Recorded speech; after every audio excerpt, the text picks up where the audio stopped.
Hey, what's going on, everybody? TujoPanda back in action, and you can finally hear me.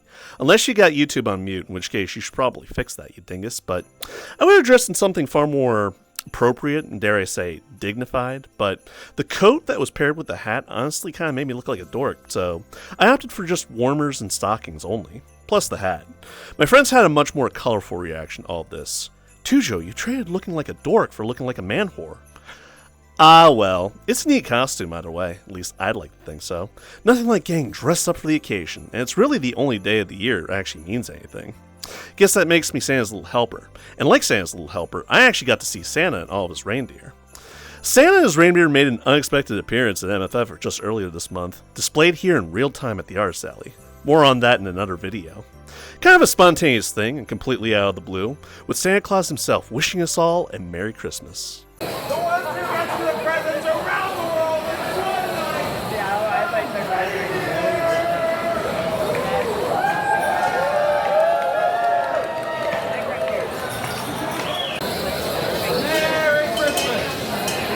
Aw, ain't that just sweet as a pea?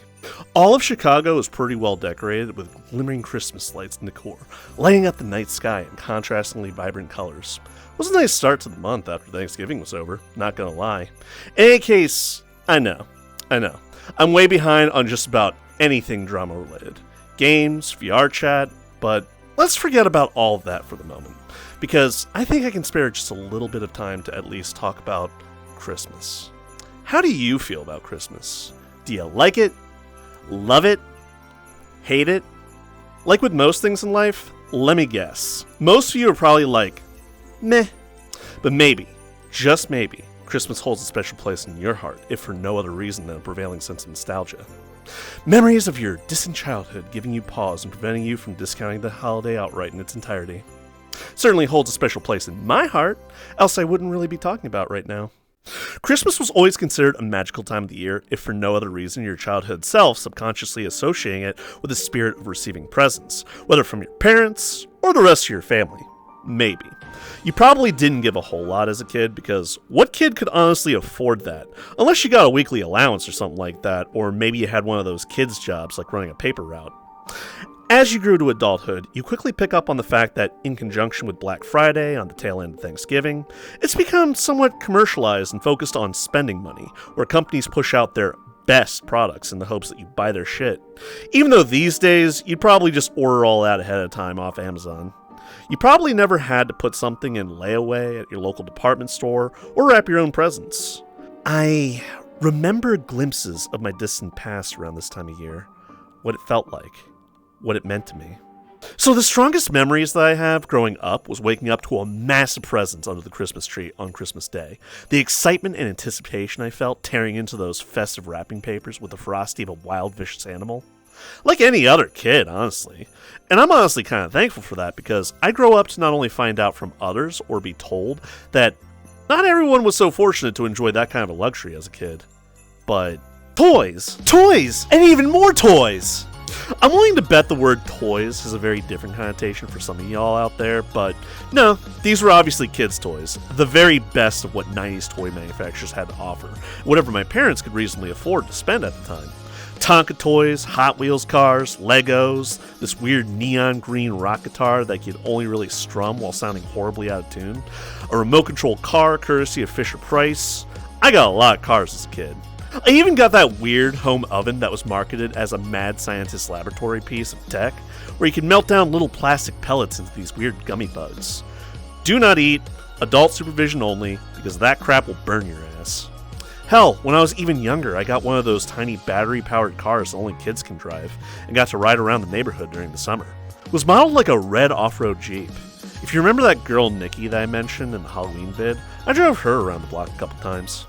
Now, if you're curious, I grew up an only child in a decently well-to-do middle-class home in a decently well-to-do middle-class suburban neighborhood.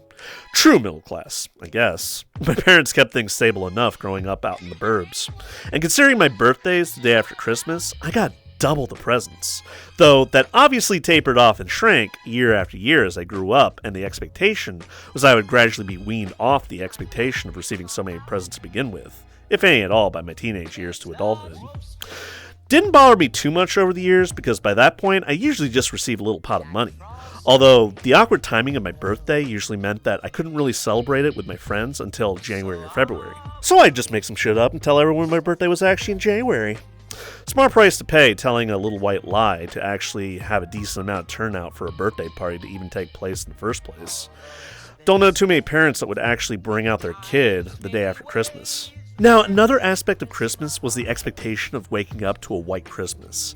As in, I had an expectation that it was either already snowing outside or had snowed the night before, and by morning, you'd look out your window across the neighborhood to see the fields and houses all covered in a thick blanket of snow. So imagine my disappointment when I wake up one Christmas day and was old enough to be cognizant of the world around me, and yet be young and gullible and naive enough that I still had misconceptions about the very same world around me, and looked out the window only to find no snow. What? It didn't snow this Christmas? I thought it always snowed on Christmas. Must be that global warming again. It's like an unwritten rule that the metaphysical laws of Christmas magic had to follow to affect the weather for our benefit. I even remember complaining to my mom about it in the kitchen years ago, just sort of becoming accustomed to snow on Christmas. That perception was only reinforced by cartoons, movies, and other medias that saturated my childhood, associating Christmas with snow. Perfect segue to actually talk about the nature of those cartoons and movies and the like. Now, whether or not a Christmas special can be appealing, thoughtful, or truly resonate with you really comes down to the writing. Although then it becomes a sort of question of, is it about Christmas, or is it just something going on in the theme of the cartoon or TV show while Christmas is happening in the background? Or maybe it fails on all fronts because of the shitty writing that makes it readily apparent they just kind of threw this shit together last minute and shipped it out. Like with the infamous Star Wars Christmas special that's achieved meme-worthy status in the here and now for how bad it was. That was way before my time, but I'm sure glad I didn't have to have one of my favorite franchises of all time ruined preemptively having to watch that shit. As for some of the good Christmas-themed media, you'll see what I mean with some of the cartoons and movies I talk about. So some of the cartoons I remember giving a care about that were actually running on the TV at the time were Rugrats, Doug, Hey Arnold, Dexter's Laboratory, Johnny Bravo, and many others, usually split between Nickelodeon and Cartoon Network, with one or two contributions from the Fox network through Simpsons. There was a distinctive contrast in the styles of cartoons that appeared on either network. Cartoons would sometimes treat the theme of Christmas like the opportunity to teach a watered-down moral lesson, without coming off as too preachy and more believable. At least in the eyes of a kid. Usually from the Nickelodeon side of things, where more intricate stories were written. Whereas Cartoon Network just seemed to revel in mindless fun most times, with a few clever, well-thought-out moments of clarity mixed in. Like Hey Arnold getting invested enough in Mr. Wynn's story about having to give up his daughter during the Vietnam War, just so that she could get a chance to go to the United States, and having lost her and still looking for her to this day. And Helga and her psycho stalker ass finds out that Arnold's trying to find her and sacrifices her brand new Dino Spumoni limited edition snow boots to an overworked census worker to help her track down Mr. Wynn's daughter because of her love for Arnold. And what do you know? Mr. Wynn and his daughter are reunited on Christmas Day, and it's the best Christmas ever, a real Christmas miracle.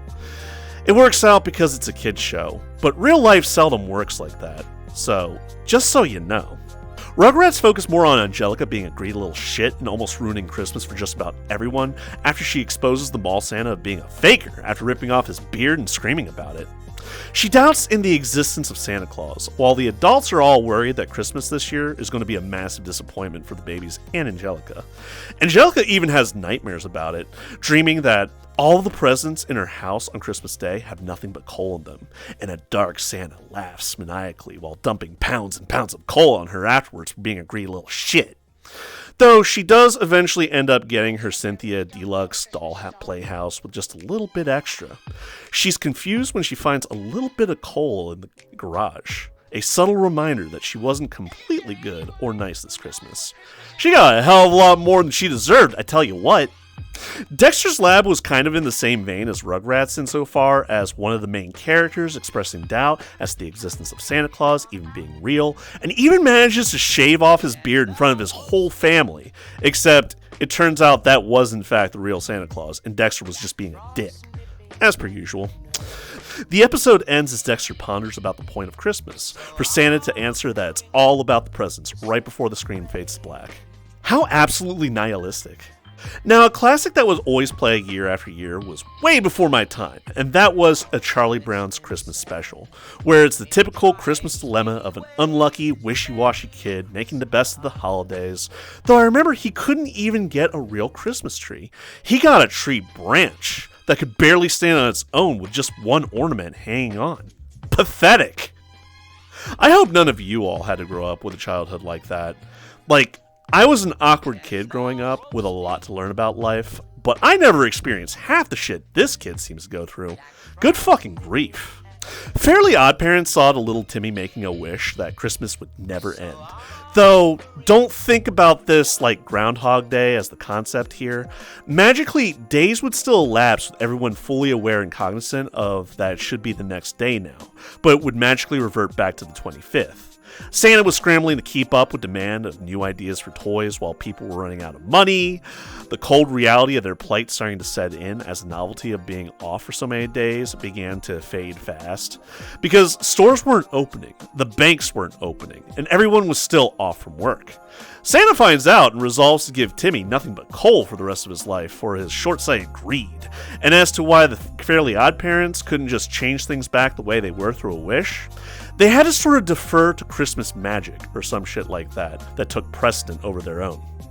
Now, I remember Doug being a lot more serious, where his dog Porkchop is basically railroaded into the dog pound by BB's rich prick dad, who basically portrays him as a rabid dog needing to be put down after supposedly attacking his daughter.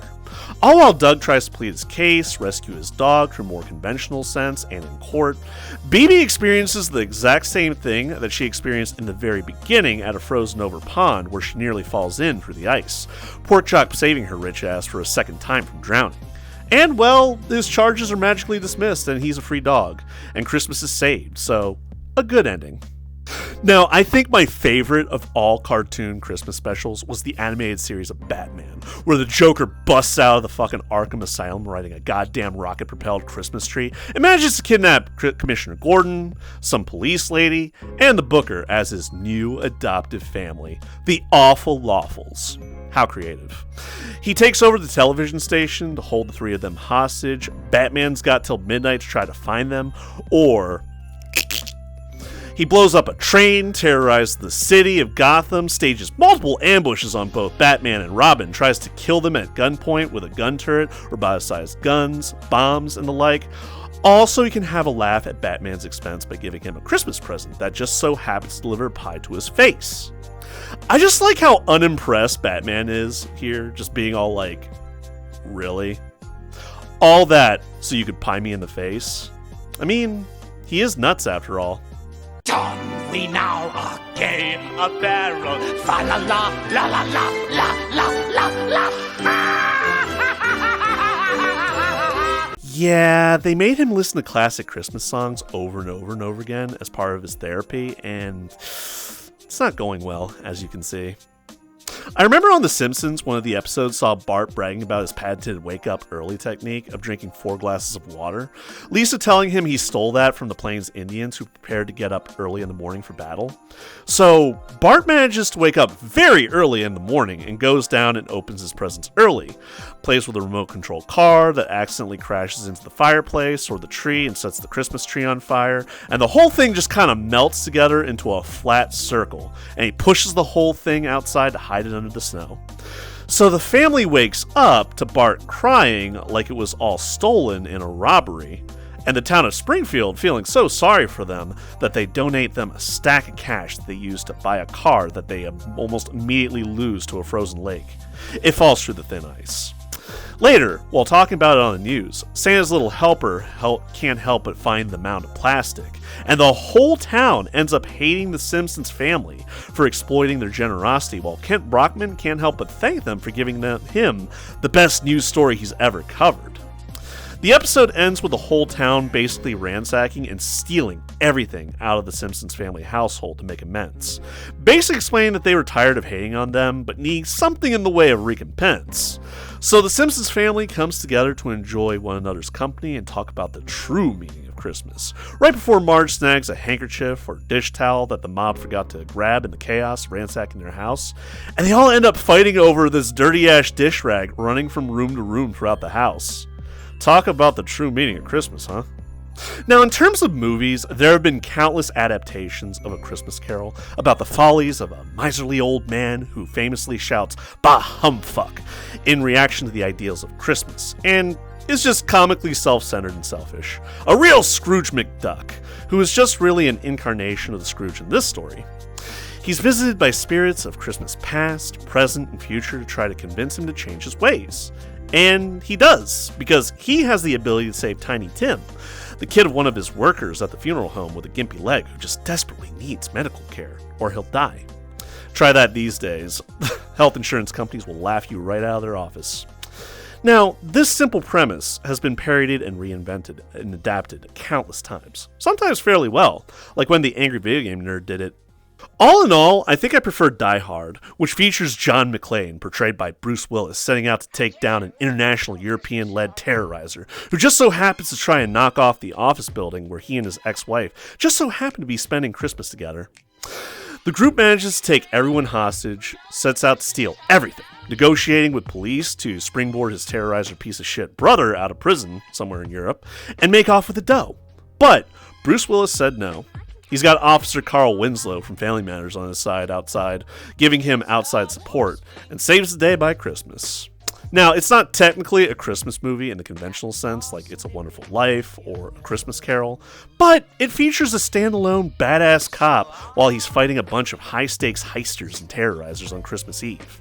And that's badass, alright? It's an action movie with Christmas theme going on in the background, so by that merit, it's an official, unofficial Christmas movie in my book. Now, as far as the magical aspect of Christmas goes, is the fact that the presents you receive are supposedly brought to you by Santa Claus, or Saint Nick, supposedly based on a real person. The Guardians movie implies that Santa Claus hails from Russia, or an Eastern European country. So I'm guessing he's based on the localized folklore there. But centuries of the telephone game and unique localizations later, he's best characterized as a fat, jolly, jelly-bellied old man dressed in red who rides a team of reindeer on Christmas Eve to spread presents all over the world. You're supposed to leave him cookies and a glass of milk because handing out that many presents, it's gonna be a long fucking night. So a little kindness goes a long way on making things a lot easier for him. And in the days leading up to Christmas, you can mail him a letter asking him to bring you what you want. Like a brand new Nintendo 64. He supposedly lives out on the North Pole, where a whole team of elves work in a workshop to manufacture all the toys and things he's going to end up delivering. Now, I'm sure that raises issues with workers' rights, OSHA, and fair working conditions, but hey, maybe the elves already have formed a strong union. Though, I remember this old goofy Flash game back in the day that my friend's mom was playing, where all the elves went on strike, and you, as Santa, were using them as bowling pins in retaliation. They'd be smoking and looking all kinds of bored and unprofessional, flipping you off, or mooning you if you did poorly. I just remember their high-pitched screaming right before the ball plowed right through them like bowling pins. Talk about messed up. In terms of where he originated from, I was way off. He was actually based on a bishop from Myra, what was Roman Lycia, now modern-day Turkey, back in the 4th century, who was sort of like the patron saint of children and the poor, and just absolutely loved handing out presents. But being the product of his day, hated heretics. My man, Saint Nicholas. Now, I'm sure he holds a very different significance to Eastern Europeans, given the whole Greek Orthodox distinction in terms of Christianity, but it wouldn't really be until the 1800s that the idea was popularized and sort of became a reflection of the better sensibilities of the day, and taking on the character that we would associate with Christmas. And now he's a symbol of the commercialization of Christmas for all the corpos to dangle in front of wee faces, to try and keep the dream alive, and for you to spend money. Now, as far as whether or not Santa will actually bring you something, let alone anything good, that's really all contingent on whether you've been naughty or you've been nice. Because he makes his list and he's checking it twice to see who's been naughty and who's been nice. See, my preferred headcanon is the VG Cats route, where if Santa got a hold of the Death Note and wrote down all the names of those who've been naughty on it, oh man, that put a dark spin on all this. Christmas would be dark and in the extreme. You ever stop to wonder how in all those Christmas cartoons or movies, everyone is nice at the end? No particularly naughty or evil people around. Like all of them little who fuckers that live down in the town. The Grinch is the only real jerk-off here, and even he quits his shit before the very end. Yeah, there's a very good reason for that. Because all the bad ones get killed off. Be good, or you'll be dead. Thinking about it, I don't truly remember when it was that I found out that Santa Claus and the Easter Bunny weren't real, but I guess it's just part of your rite of passage in becoming an adult. Though I remember a few hoaxes and stunts people would try to pull off over the years to try to make you believe or go, huh? Kind of like the mom more recently who made a little TikTok video of her laying down footprints and flour leading to the spot right under the Christmas tree, like Santa Claus had waded through knee deep in snow into the house, put down the presents and left. Why she didn't just use fake snow, I don't know. The news back in the day even ran a segment of some home video that was left to try and catch Santa in the act, and pretty convincingly, for a parent anyway, lead their kid to believe that Santa Claus really did come down the chimney and left presents for them. Well, that was nice of them. Way too much effort for most parents these days, but hey, good on them. It's all about convincing the kid that magical make-believe bullshit is actually real, and that just serves to extend their childhood for just a little bit longer so they don't grow up to be nihilistic and cynical about everything. Now, in order to get into the holiday spirit, you really need some decor to mark the occasion. I don't remember my parents ever really decorating the house other than maybe putting a wreath on the door, though we did have Christmas lights. The real centerpiece of it all was obviously the Christmas tree that stood in the living room. An old artificial creation that was probably older than I am now that my father stored year-round up in the attic. I mention this as while I always saw glimpses of the interior of the attic, I never actually went up there, so it was always like a liminal space to me.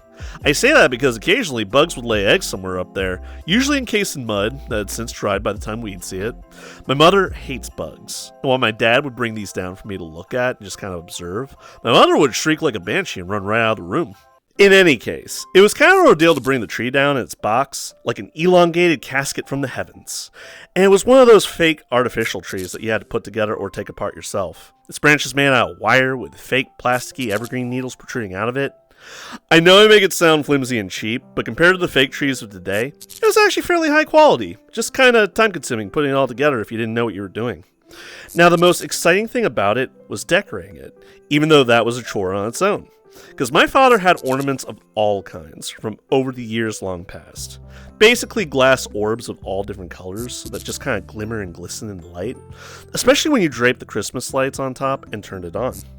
I don't recall them ever burning out while in use, but I do remember hearing about how a design flaw in the lights made it so that the older ones would burn out if just one of the bulbs was bad and broke the proverbial chain.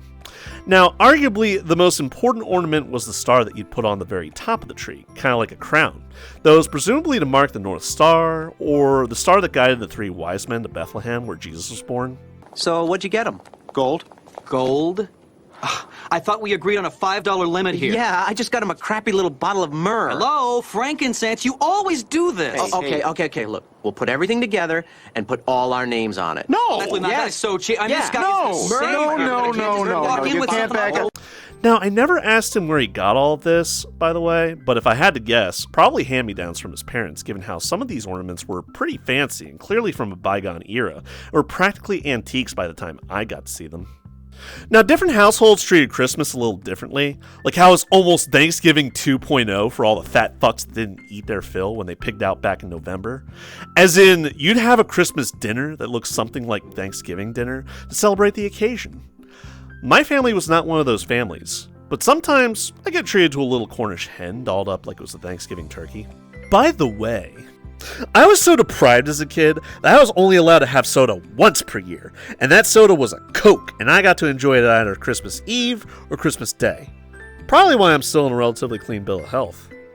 So I'd associate Coca-Cola with Christmas just like Coke ads campaigns where they would also associate Coke with Christmas, and polar bears for some reason. In the same vein as something sweet and good to eat, gingerbread houses were also a favorite. And I'm not talking about those crappy little graham cracker frosting houses that families sometimes put together themselves as a family activity. Those things are fucking doo-doo. That's like the equivalent of Section 8 public housing by comparison to the real deal. I'm talking about real gingerbread baked at a bakery and put together by bakers that actually knew what the fuck they were doing. Real frosting, inlaid with little candies like gumdrops and sugar plums, and food coloring. It'd be both decor and dessert all in one. Though, I remember my father accidentally sat down on one year. I don't even know how that happened, honestly. I guess my mother was clearing the table or something and set the house on a nearby chair and walked away, and my father pulled that chair without looking and plopped his ass down on it. Whoops. Thankfully, it was still in its plastic-wrapped cellophane, so it wouldn't dry out. So, still edible. But the real estate prices would never be the same. See, part of the reason I remember that so well is the fact that I put a little Lego man on the chimney beforehand. And for years after the fact, that Lego man still had some dried-out, crystallized green frosting wedged in one of the 2 holes in its ass, where it had been smooshed into the frosting. It was kind of hard to clean, so I just kind of left it. If there aren't any gingerbread houses to be purchased at the shop, and your mom can't be asked to make you one at home from scratch, without using some cheap-ass graham crackers, because, oof, that's sacrilegious, the gingerbread sugar cookies are probably a decent fallback to munch on. Now, I don't know about you all, but eggnog was never particularly popular in our household as a kid, and while I'd hear a lot of people refer to it in TV shows and movies, I never got to try it until I was an adult, and by that point, I could just make my own. So I did, thankfully without contracting salmonella. Here's hoping the rum killed whatever nasties and bacteria were in the drink, though I know that's not how that works. I just recall being alone on Christmas Eve as an adult, and by that point, wanting something at least somewhat alcoholic to enjoy. I threw eggs, milk, rum, brown sugar, nutmeg, cinnamon, and some cloves on top. And that's all you need if you want to make your own. Mix up in a glass, I sipped it fine. Depending on how much rum you use, by the way. Take care on what kind of eggs you use, because while I've never contracted salmonella myself, I can't imagine severe stomach cramps on Christmas Day feeling all that great if you were to ever catch it. Other than that, candy canes were something you'd either suck on or munch on, and the most likely thing either cut your mouth or serve as a basic improvised weapon if you ever needed one. As far as school went, Christmas usually meant winter break. A couple of days to a week you get out of school right before Christmas, so you could go spend that time with family, I guess. I think that was the intent.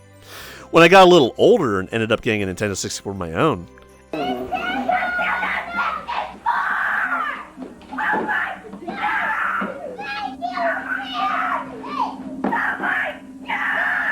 and no, even though I referenced the N64 kid a couple times in this video, I did not spaz or wig the fuck out like he did when he got it. Though, we can pretend I did. I just remember sitting in the basement playing a lot of Star Wars, Shadows of the Empire, or Star Fox 64, while my mom would either bake me some biscuits or fried chicken. Both of which were fucking delicious, by the way. I guess the only major concern that I had at the time was keeping my grades up, because you can bet your ass when you got your mid-year progress reports, your grade had better have been alright, because if it weren't, Christmas would be a hell of a lot less jolly for you. As in, you don't get to play your fancy-ass fidget games. You can see your presents, as in physically look at them, but you won't be able to actually enjoy them anytime soon, because your ass is going to be grounded for the foreseeable future. Now, if you were to actually leave home and venture into town, you'll quickly see how festive things can get when you're out and about. I really appreciate that local businesses and governments will take time to decorate the town with wreaths, displays, and Christmas lights. That said, y'all remember malls? Most of them are either abandoned or dying at this point, but back then, malls were still kind of a big deal back before Amazon got all big and became the typical go-to for most people. Because usually, a mall would have a few department stores around that you'd actually chance upon for a visit, and for all the glitz and glamour between the wreaths, tinsel, lights, ornaments, and decor, you'd be exposed to another phenomena that is guaranteed not to grate or annoy you over a prolonged period of time: listening to Christmas music. Now, personally, I'm not particularly bothered by Christmas music, but it does get a little repetitive and monotonous to listen to after a while. I can only imagine the shell-shocked faces with the creeping insanity in the backdrop a typical retail worker would have on their faces after an 8 to 12 hour shift, listening to all that crap the whole time for the benefit of the customers. They are the true unsung heroes of Christmas, that at the very least deserve some form of acknowledgement and praise for their sacrifice in dealing with shitty customers like Karens and Darrens. And just as a side note, this is partly due to my dark and jaded past, partly because I like A's music, and partly because I like the band Wham. I think Last Christmas is my favorite Christmas song. Last Christmas, I gave you my heart, but the very next day, you gave it away. This year, to save me from tears, I'll give it to someone special. Even though most people have already heard it a million times already and absolutely hate it at this point. Although more recently, partly due to the artwork on the album cover, Christmas Kids by Roar has been growing on me. Run out, my dear, don't ever disappear. Do what you want, as long as you stay here. I need you now, I love you so, more than you could know. The Christmas kids were nothing but a gift, and love is a tower where all of us can live. You'll change your name or change your mind, and leave this fucked up place behind. In spite of the fucked up backstory and cynical lyrics that it has. Now, the local mall that's still in operation today, against all odds, is the Harford Mall, about 30 minutes drive away from where I used to live. One primary reason why you go to the mall as a kid was to go see Santa Claus in person and maybe take a ride on one of those novelty trains that they sometimes set up for all the little kiddies. I like trains. While in the moment you'd be convinced that this was the Santa Claus, realistically, this is just an older fella getting paid by the hour for his time to wear a costume and pretend to be Santa for all the little kiddies that would sit on his lap and tell them what they wanted for Christmas. Myself included. Not a bad gig, I guess, if you can handle a bunch of little brats on your lap awkwardly asking for stuff for Christmas, especially if you just so happen to be an old fat dude with a beard. These days, though, in an age where more and more people are suspected and exposed for being pedophiles on the daily, everybody's suspect and should be monitored. Hate to say it, more than a few dirty old men out there to keep an eye on, especially with the League of Evil Grandpas.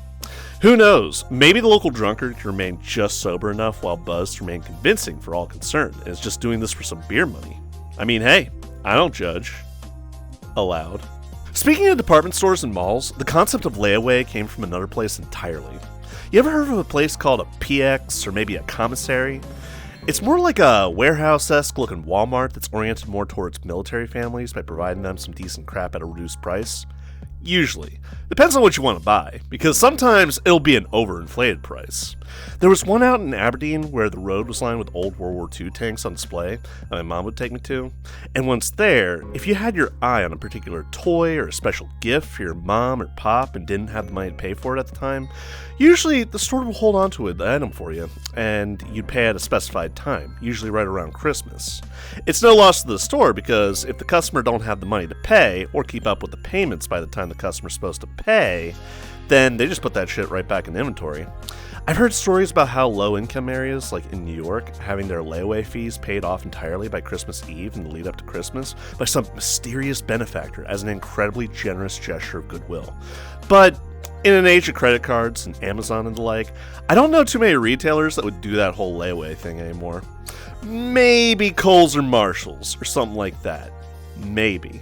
By the way, if you're curious as to why I picked Sears as my backdrop, it's because the PX looks strangely like a shittier Sears to me for some reason. Now, obviously, Christmas is a much more feelsy holiday in contrast to Halloween that we talked about last video. Whereas Halloween has a sort of macabre and darker connotations by comparison, Christmas is perhaps the polar opposite of that. So much so that the dichotomy between the two holidays served as the perfect contrast and focal point for the plot in A Nightmare Before Christmas, where Jack Skellington tries to celebrate both on the very same day. To the point the military actually fires upon him as a local menace and terrorizer to be shot down. Jack just didn't get it, much to Santa's chagrin having to clean up the mess after the fact. But well. It's among the holidays where you should get a deep case of the feels among family and friends, rejoicing in their company and enjoying receiving something nice, or perhaps giving something nice. Exchanging something would definitely be for the best. But hey, not everyone's in the position to do that, either financially or emotionally. So far, given everything I've already said, Christmas only seems to be about presents, desserts, and maybe family and friends. And getting drunk. Can't forget about that one. Shit, you don't even need an excuse or an occasion to do that. But really, what's the purpose for that? There's gotta be a reason for all this, right? Well, there is. It's to celebrate the birth of baby Jesus, of course. It's kind of in the name. Christmas, Christmas. So, really, it has more to do with Christianity and Christian traditions than anything else. Though nowadays, it's still celebrated and enjoyed by many non-Christians as well. Furries will jokingly say, Merry Chrysler, or Merry Christmas. God, I just want to punch someone in the face. I'm impressed Chrysler's even still around, let alone being a subsidiary. Gonna be honest with y'all. Anyway, the only real issue here is a small matter about the dates, because no one really knows when Jesus was actually born, and in the early days of Christianity, the church kind of played fast and loose with attracting new converts, like establishing major holidays on the very same day, or very close to the same day, as the major holidays that pagans typically enjoyed. Also contingent on what calendar you're following, the Roman calendar specifies the 25th of December, whereas the Julian calendar will be celebrating this coming January 7th, next year. So if you have a Greek Orthodox friend, how's about you go ahead and wish them well? Well, alright, so now we know the why. What about Santa Claus himself? Like I was saying before, he was based on that St. Nicholas fella, the Bishop of Myra and Lycia, by popular practice versus the wishes of the church at the time, who made a few changes after the Reformation. Because prior to that date, the date was actually much earlier, December 6th, and that's MFF time, so I can't have that. They moved that forwards to the 25th, and they tried to get away from the whole veneration of saints thing to put the focus back on Jesus Christ himself.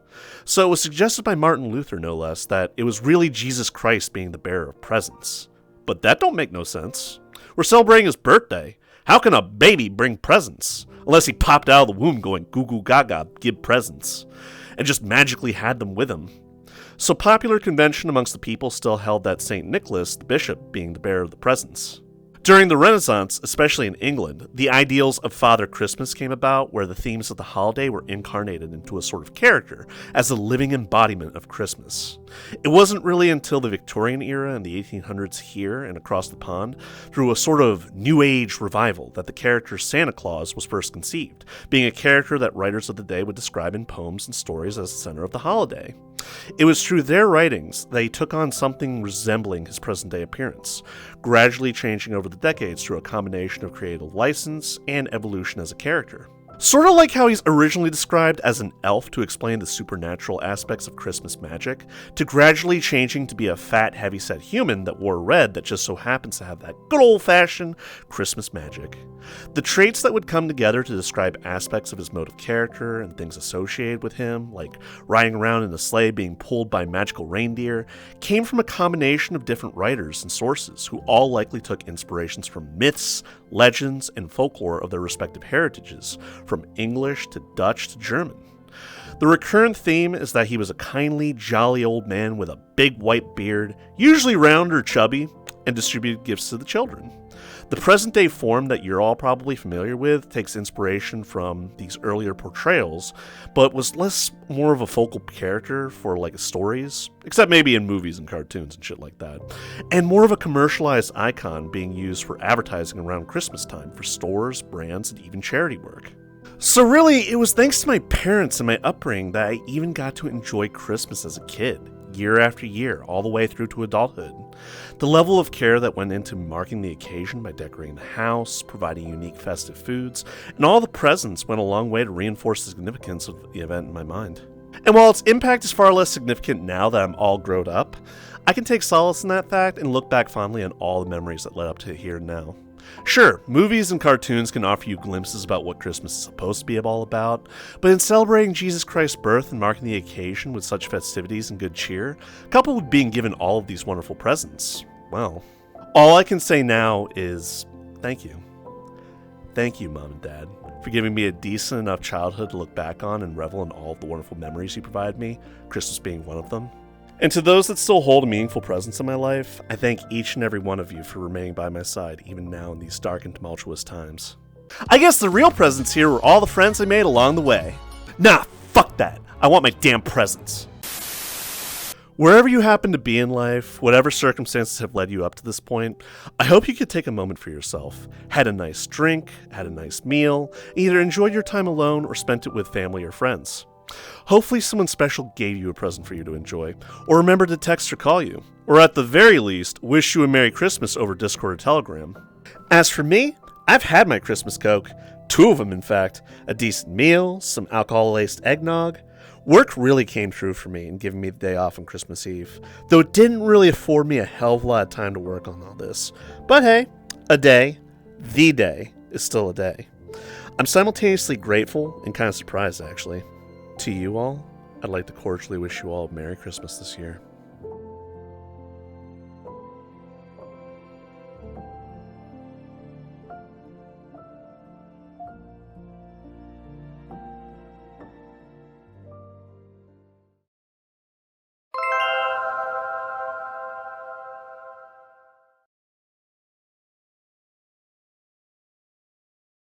I guess I really don't know what Christmas is all about.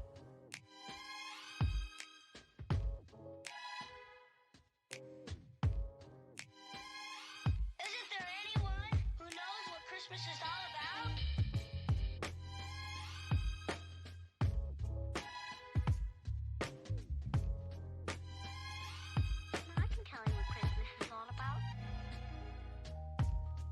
chestnut roasting, Jack Frost nipping at your nose. So I'm offering this simple phrase.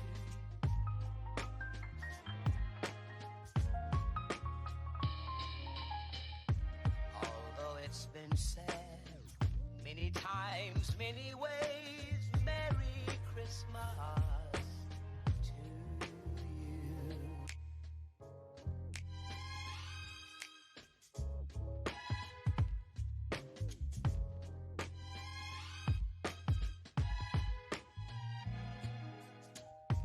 Chestnut roasting, Jack Frost nipping at your nose. So I'm